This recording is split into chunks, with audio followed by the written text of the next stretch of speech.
ফেলে দেওয়া সসের বোতল দিয়ে তৈরি করা যাক একটি DIY, যেটি ঘরে সুন্দরভাবে সাজানো যাবে। সো হাই এভরিওয়ান, ইটস বৃষ্টি ফ্রম আওয়ার ফেভারিট পেজ টুকটুকি। তো আজকে আমি খালি সসের বোতলটাকে ডেকোর করব যেন ঘরে সুন্দরভাবে সাজানো যায়। এখানে আমি আমার কালার প্যালেট এবং যাবতীয় সব কিছু নিয়ে নিই এবং বোতলের উপর প্রথমত মার্ক করে নিই যে আমি কি ফুল আর্ট করব। দেন আমি কালার দেওয়া স্টার্ট করি। এখানে আমি বেস কালার হিসেবে সাদা কালারটা ইউজ করি, দেন আমি পরে কালার করব। এই বোতলটাকে একটি কাকিমা আমাকে দিয়ে বলেছিল তাকে আর্ট করে দেওয়ার জন্য, যেন সে তার রুমে সাজিয়ে রাখতে পারে। এরকম ফেলে দেওয়া অনেক জিনিস সুন্দরভাবে ডেকোর করে ঘরে শোপিস হিসেবে সাজানো যায়, যা ঘরের সৌন্দর্য আরও বৃদ্ধি করে। তো এখানে আমি অনেক কয়টি ফুল আঁকিয়ে নেব এবং নেব একটি পাখি আর কয়েকটি পাতা আঁকিয়ে।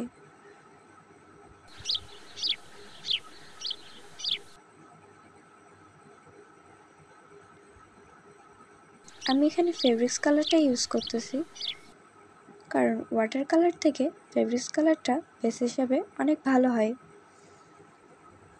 দেন বোতলে বেস কালার করা হয়ে গেলে আমি এখানে বাকি কালারগুলো দিয়ে স্টার্ট করব। এখানে আমি প্রথমে হালকা গোলাপি রং ইউজ করছি। আমি এখানে মোট 2টি গোলাপি রঙের ফুল আর্ট করব।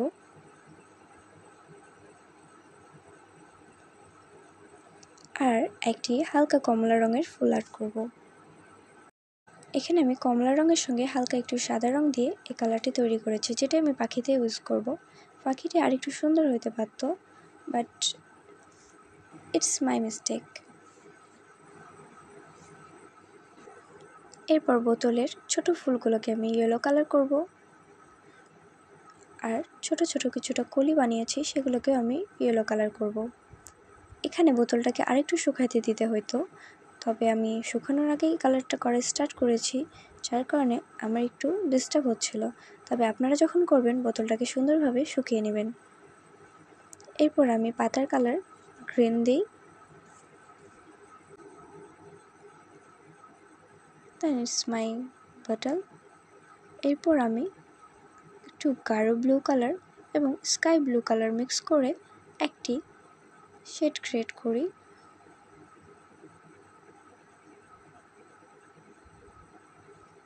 আই ডোন্ট নো আমি কি আর্ট করতেছি, বাট আমার কাছে মনে হয়েছিল এটা আর্ট করা যাক।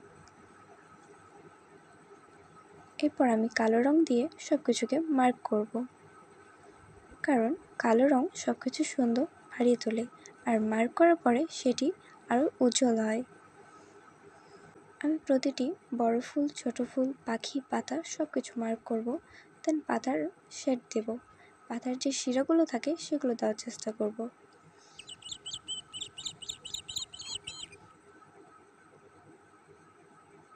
এখানে আমি প্রতিটি পাতাতে সেম টাইপের শিরা তৈরি করি।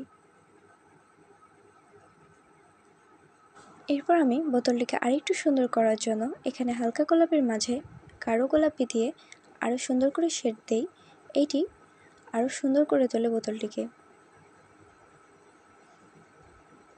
আরেকটি ফুলও দিয়ে নিই এবং হালকা কমলা রঙের ফুলটিতে গাঢ় কমলা রং দিয়ে শেড দেই। এটি সব আর্টের সময় সেম, প্রথমে হালকা দেওয়ার পরে একটু গাঢ় কালার দিতে হয়, দেন আমি হলুদ ফুলগুলোতেও একটু লাল টাচ দিয়ে দিই। আর আমার কাছে মনে হয় একটি আর্টের বেস্ট পার্ট হচ্ছে হাইলাইট করা, আর আমার ফেভারিট কালার ইয়েলো কালার।